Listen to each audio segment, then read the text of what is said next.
domenica, benvenuti alla TG Sicilia. Le principali notizie. Una vittima al giorno sulle strade in Sicilia. Ad Agrigento ha perso la vita alla guida di uno scooter un istruttore di tennis conosciuto in città, vittima anche di un destino crudele. 10 anni fa, lo stesso giorno, era morto in un incidente il fratello. Palermo spunta un testimone oculare dell'omicidio a colpi di pistola lunedì scorso. Il movente è ancora al centro della contesa fra investigatori e difesa. Si indaga anche sull'arma utilizzata dall'assassino reo confesso, che dice di averla trovata casualmente. A Trabia, nel palermitano, arrestati 2 giovanissimi della baby gang che a marzo aveva preso a calci e pugni un ambulante disabile per derubarlo dello smartphone. Partita una colletta per regalare un nuovo telefonino alla vittima originaria del Bangladesh. Ad Agrigento commemorato il giudice beato Rosario Livatino, ucciso dai mafiosi della Stilla 35 anni fa. Per Mattarella occorre fare memoria del suo esempio. Per la Premier Meloni è un eroe che non ha mai piegato la testa. Dal sangue versato da Livatino al sangue donato in una domenica di raccolta straordinaria promossa dalla Regione Siciliana in nome del magistrato. Al Policlinico di Catania donazioni sempre più preziose in un periodo particolarmente critico. Messina, l'Ave Maria di Schubert ha dato il benvenuto anche oggi, come ogni giorno, a turisti e crocieristi che affollano Piazza Duomo. Il porto della città dello Stretto resta tra i più frequentati, pure ora che l'estate sta finendo. Calcio a Bunker Palermo, solo un gol subito per il rosanero e tanto entusiasmo per l'avvio di campionato. E martedì c'è la Coppa Italia con l'Udinese. Inzaghi farà turnover. Flop Catania, i rossazzurri bloccati in casa dal Sorrento, nessuna reazione dopo la batosta di Cosenza. Mercoledì c'è il derby a Trapani, altra sconfitta per il Siracusa, ancora fermo al palo in classifica.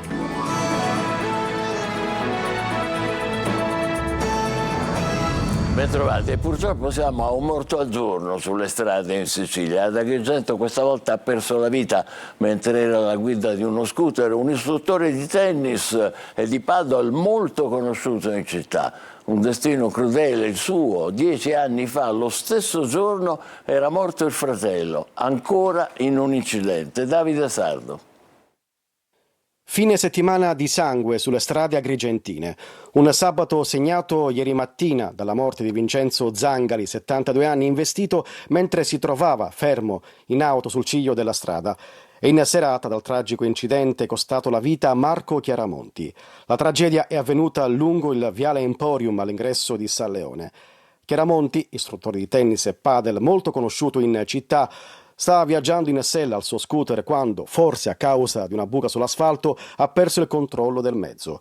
Lo scooter è finito contro il bordo della carreggiata, terminando la corsa tra arbusti e un muretto. L'impatto è stato violentissimo. Immediato l'intervento dei sanitari del 118, ma per l'uomo non c'è stato nulla da fare. Un destino crudele per la famiglia Chiaramonti. In questo stesso giorno, il 21 settembre di 10 anni fa, a 36 anni, morì il fratello Gabriele in un incidente autonomo con l'auto a Porto Palo di Menfi. Mentre Lecco piange le 2 ventunenni travolte da un'auto mentre andavano ad una festa di paese, si allungano le tragiche statistiche nazionali. 41 morti in Italia solo a settembre, 289 dall'inizio dell'anno. Palermo, spunta un testimone oculare dell'omicidio a colpi di pistola lunedì scorso in pieno centro.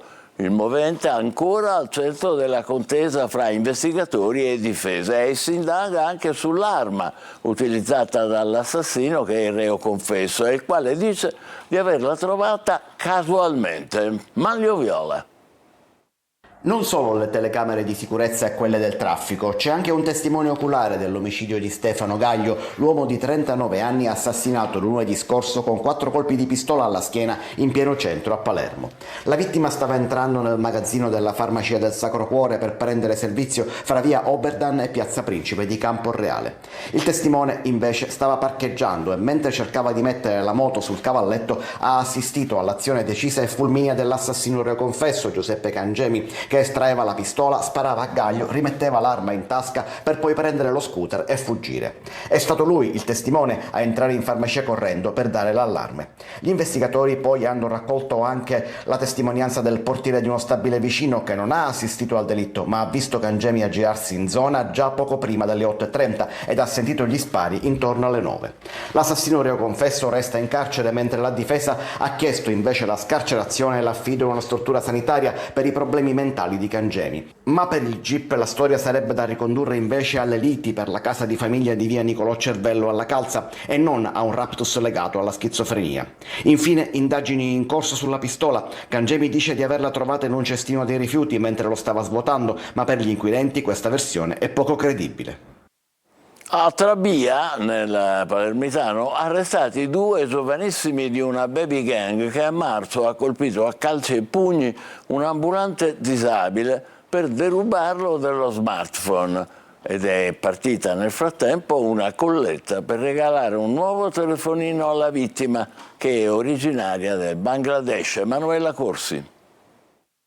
Era stato pestato a sangue da un gruppo di ragazzini che gli provocarono la frattura del setto nasale e la perdita di un dente.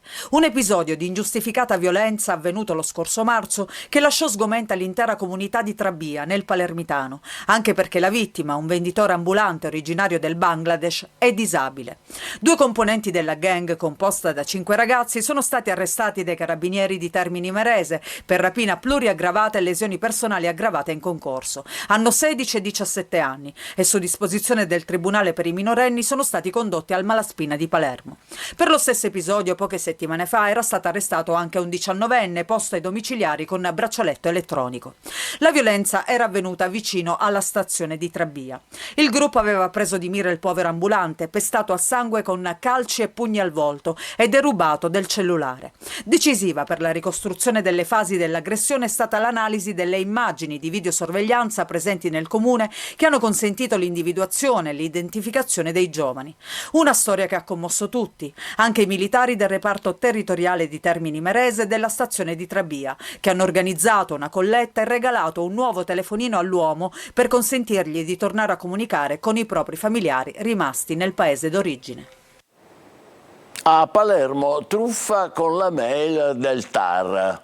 La finanza ha scoperto un buco di 200.000 euro nelle casse del Tribunale. Da 10 anni, infatti, un funzionario infedele, che di recente è stato licenziato, inviava una mail certificata con le istruzioni per avere uno sconto sui contributi ancora da pagare per i ricorsi al Tribunale amministrativo regionale. Peccato che nella mail indicava gli estremi per fare un bonifico a se stesso. 200 almeno le persone truffate e 2 procure hanno aperto un'inchiesta. Cambiamo argomento. 35 anni fa la mafia della Stiglia uccideva Rosario Livatino, giovane magistrato siciliano, simbolo di integrità e coraggio, assassinato a soli 38 anni lungo la strada mentre era diretto al Tribunale di Agrigento.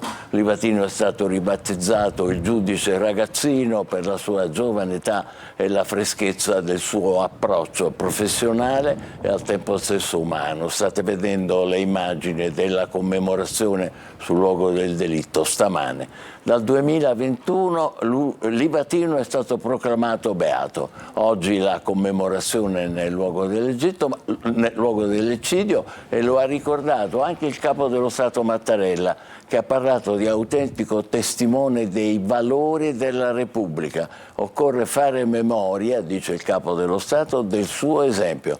Per la Premier Meloni Livatino è un eroe che non ha mai piegato la testa. Memoria, solidarietà e impegno civile. C'è tutto questo nelle 3 giornate straordinarie di raccolta sangue organizzate dalla Regione Siciliana proprio in ricordo di Livatino. Al Policlinico di Catania donazioni sempre più preziose in un periodo, come vedrete, particolarmente critico. Tonino De Mana. Dal sangue versato di Rosario Livatino al sangue donato, con una domenica straordinaria di raccolta dal titolo Dona sangue salva una vita, promossa dalla regione siciliana e realizzata in collaborazione con le aziende sanitarie dell'isola. 3 le date, non casuali: 23 maggio, anniversario della strage di Capaci, 19 luglio, strage di Via D'Amelio e 21 settembre, uccisione del giudice ragazzino. Al Policlinico di Catania di buon mattino è tempo di donazioni, sempre più preziose in un periodo critico, con la carenza di sangue che rischia di compromettere persino terapie salvavita. Un talassemico senza le trasfusioni non ce la farebbe e ha necessità ogni 15 giorni per tutta la vita. Catania maglia nera, perché? Bisognerebbe chiederlo ai nostri concittadini, dobbiamo fare molto di più per sensibilizzarli partendo già dalle nuove generazioni. A salvare la Sicilia ci pensano Ragusa ed Enna.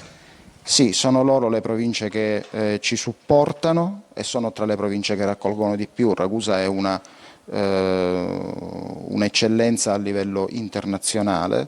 Le scorte sono in forte calo e a rischio ci sono le cure dei pazienti talassemici, oncologici, politraumatizzati e persone in attesa di interventi complessi. Per fortuna in questo caso c'è chi dà una mano concreta. Lei è un record man delle donazioni, addirittura 130 donazioni in 11 anni. Sì, diciamo che in 11 anni è un record.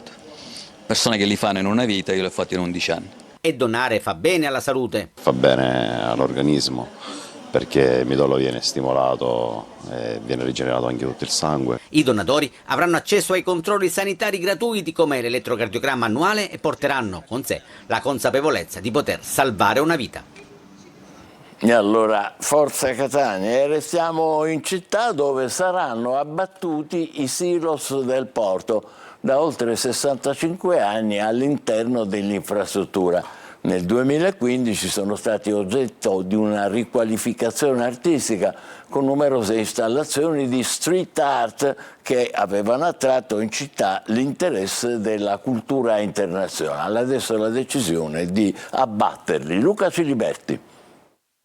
I silos del porto di Catania verranno abbattuti e così cambierà lo skyline della grande infrastruttura. Io da ragazzino mi ricordo che ci sono stati sempre questi silos, togliendoli non so.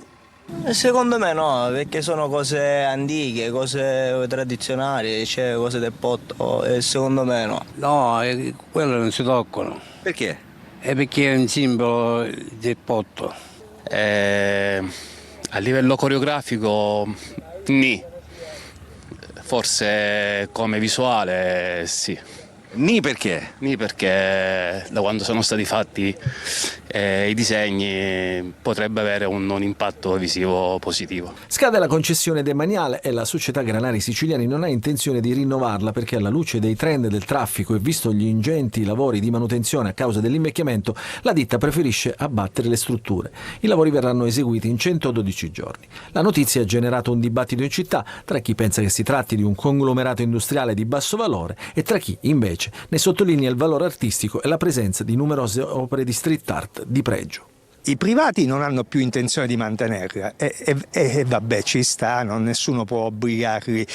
Il comune dovrebbe valutare, ma valutare credo io sentendo la città. E se questa è considerata davvero un'opera d'arte, ripeto, non da noi ma dagli esperti, perché il comune non se ne fa carico? Ancora a Catania ha aggredito l'autista dell'autobus sul quale viaggiava, colpendolo con schiaffi e pugni. Gli agenti hanno trovato il bus di linea fermo in via Acquisella con l'autista ferito agli zigomi e a una spalla. Il violento, bloccato e denunciato, ha ammesso di aver avuto una lite con l'autista perché a suo dire aveva risposto in modo poco garbato a una passeggera. Di qui le botte. Messina, l'Ave Maria di Schubert anche oggi a mezzogiorno, come ogni giorno, ha dato il benvenuto a turisti e croceristi che affollano Piazza Duomo. Il porto della città dello Stretto, di conseguenza, si conferma tra i più frequentati, anche adesso che l'estate sta finendo. Francesco Triolo.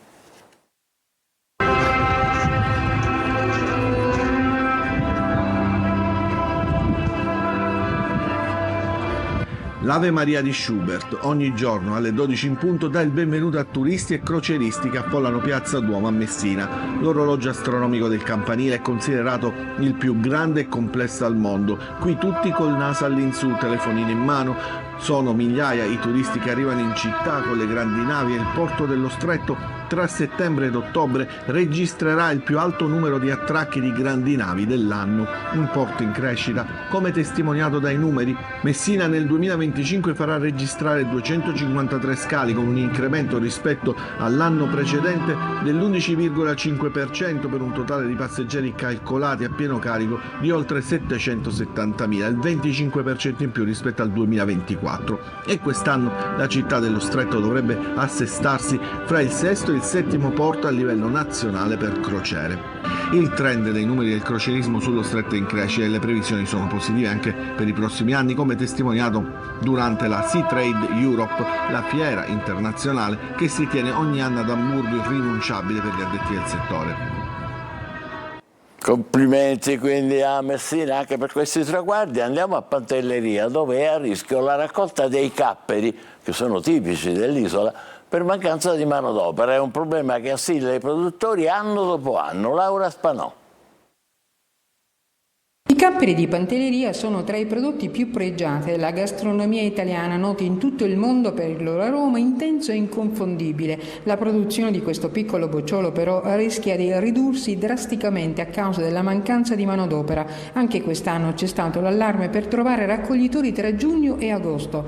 È un problema che affligge l'isola ormai da decine di anni, da quando c'è stato un cambio culturale e sociale, cioè da quando la famiglia contadina pantesca di fatto non esiste più. E anche meccanicamente, come è stata meccanizzata ad esempio la vendemmia dell'uva in Emilia-Romagna, in tante altre parti, ecco, è impossibile. La raccolta dei capperi è un lavoro faticoso e poco attrattivo per i giovani e senza raccoglitori disponibili il rischio è quello di vedere andare perduta una tradizione secolare oltre a un'eccellenza che da sempre caratterizza l'identità di Pantelleria.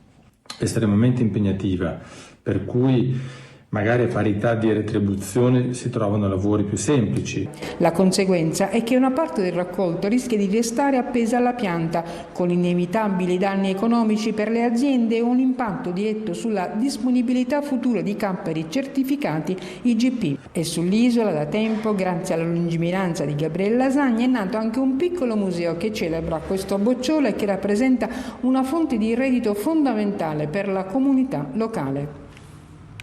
È il momento della nostra pausa, tra poco il calcio con l'entusiasmo in casa Palermo e la delusione del Catania fermato dal Sorrento. State con noi, vi aspetto.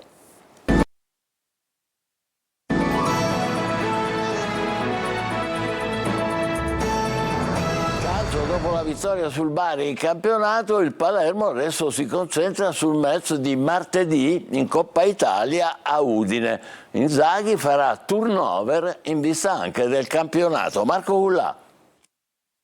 In 5 partite, compresa la sfida di Coppa Italia a Cremona, il Palermo ha subito un solo gol, un unico dato per evidenziare il vero punto di forza dei rosanero. E poi i gol segnati. Il Palermo nelle 3 vittorie ottenute ha sempre fatto 2 reti, un altro certificato di solidità. A sbloccare un match difficile come quello contro il Bari è stato il francese Ledouaron, jolly di Pippo Inzaghi, determinante come pochi. Pareil pour l'équipe et pour tout le monde, pour les supporters. C'est un but que j'attendais et il est arrivé ce soir. Je suis content d'avoir aidé l'équipe et pour gagner ce match. Et voilà, c'est super. Je suis content aussi pour Claudio qui a marqué aussi. Porteur fantastique, avec une ambiance incroyable. Donc marquer ici à Barbera est toujours magique. Donc j'espère que c'est le premier d'une longue série.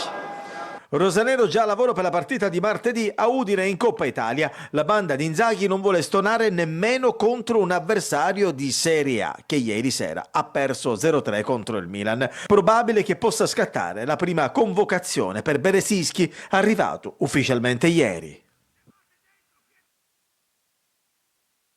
Scialbo 0-0 in casa con il Sorrento. Gli etnei, condizionati anche da una lunga lista di indisponibili, frenano in classifica e sono attesi adesso da 2 trasferte insidiose a Trapani e a Cerignola. Marco Carli.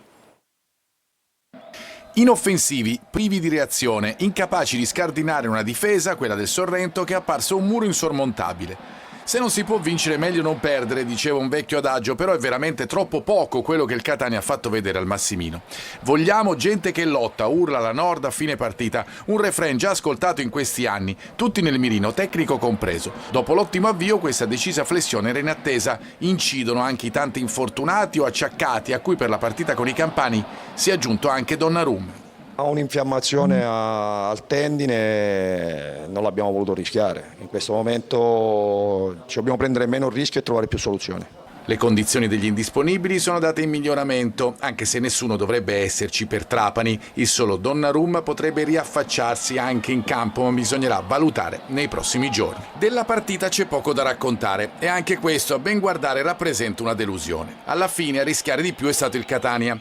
Dini ha parato il rigore di Dursi. Per i rossazzurri, in mezzo a vari tentativi, alcune volte velleitari, un solo vero intervento per il portiere ospite su tiro di Ditacchio. Potevi fare meglio sicuramente negli ultimi 16 metri, dove ti è mancato il guizzo, ti è mancato la giocata, sfruttare meglio la palla inattiva, riempire meglio l'area dove i nostri trequartisti a volte non ragionano da attaccanti. E il guizzo, non solo quello aggiungiamo, va ritrovato presto. Le trasferte di Trapani e Cerignola sono il primo crocevia di una stagione partita bene e che adesso appare già in salita. Siracusa, quinta sconfitta consecutiva per gli azzurri di Turati che restano ultimi in classifica. Marco Petrolito. Ennesima delusione per un copione già visto, stessi errori e stesso risultato. Gli azzurri giocano con personalità ma vengono puniti nell'ultimo quarto d'ora, tornando dalla trasferta di Crotone con un'altra sconfitta nonostante una partita di carattere. Allo stadio Eziouscita gli uomini di Turati tengono testa ai calabresi per oltre un'ora, ma nel finale di una gara ricca di occasioni da entrambe le parti subiscono un micidiale 1-2 che consegna i 3 punti ai padroni di casa. Subito un'occasione per il Siracusa, al terzo Guadagni crossa per Valente, ma Merelli con l'aiuto della difesa salva i rossoblù, mentre il Crotone risponde con Maggio, fermato da un ottimo intervento di Farroni. Le due squadre schierate con un identico 4-2-3-1 si affrontano a viso aperto e al 22esimo Gomez impegna ancora Farroni, mentre al 28esimo è Sciapola a sfiorare il vantaggio con un colpo di testa di poco alto. Al 38esimo il direttore di gara concede il penalty ai calabresi per un presunto mano in aria di Contini, ma dopo aver rivisto annulla la sua precedente decisione ravvisando un tocco con la spalla. La ripresa si apre con un brivido per il Siracusa, Andreoni calcia di sinistro e Farroni salva in corner, ma gli ospiti reagiscono, al 61esimo sfiorano il gol con Contini, il cui diagonale viene respinto da Merelli, mentre Valente fallisce incredibilmente il tap-in a porta quasi vuota. Nel momento migliore degli aretusei però arriva la doccia fredda. Al 76esimo Carnielutti sugli sviluppi di un corner trova la deviazione vincente che sblocca il match con la difesa ospite apparsa immobile. Il Siracusa si riversa in avanti, ma lascia spazi al contropiede rossoblù e all'82esimo Gomez chiude i conti, presentandosi tutto solo davanti a Farroni per il definitivo 2-0. Inutili tentativi finali di Contini, con gli azzurri che tornano a casa ancora a mani vuote e che restano ultimi a quota 0 punti. E noi ci fermiamo qui, appuntamento per altre notizie alle 20, grazie e ancora buona domenica.